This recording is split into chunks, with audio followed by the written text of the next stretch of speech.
AP assembly సమావేశాలు వేడిగా సాగుతున్నాయి. ముఖ్యంగా అసెంబ్లీతో పోలిస్తే మండలిలో వైసీపీ వర్సెస్ టీడీపీ మాటల యుద్ధం కొనసాగుతుంది. ఇవాళ కూడా అదే పరిస్థితి కనిపించింది. రాష్ట్రంలో వైసీపీ సోషల్ మీడియా కార్యకర్తల అరెస్టులపై, ఆ పార్టీ చేస్తున్న విమర్శలపై నారా లోకేష్ తీవ్రంగా స్పందించారు.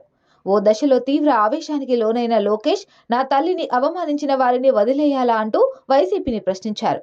మండలిలో ఉదయం సభకు రాగానే మంత్రి డోలబాల వీరాంజనేయ స్వామి వైసీపీ అధినేత జగన్ సభకు రాకపోవడంపై ప్రశ్నించారు.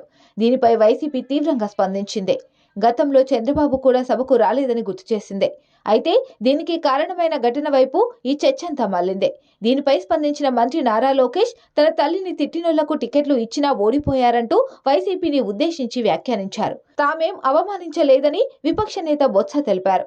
తల్లిని అవమానించిన వారిని తామేమి ప్రోత్సహించడం లేదని విపక్ష నేత బొత్స సత్యనారాయణ చెప్పగా, మంత్రి నారా లోకేష్ గత ఎన్నికల్లో టికెట్లు ఇవ్వలేదా అని అడిగారు. దీంతో ఆ విషయం వేరని ఏదో సర్ది చెప్పబోయారు. ఈ నేపథ్యంలో సభలో తీవ్ర గందరగోళం నెలకొంది. టీడీపీ, వైసీపీ సభ్యులు పరస్పర విమర్శలు చేసుకున్నారు. మండల చైర్మన్ సర్ది చెప్పేందుకు ప్రయత్నించిన వారు వినలేదు. దీంతో సభ రేపటికి వాయిదా పడింది.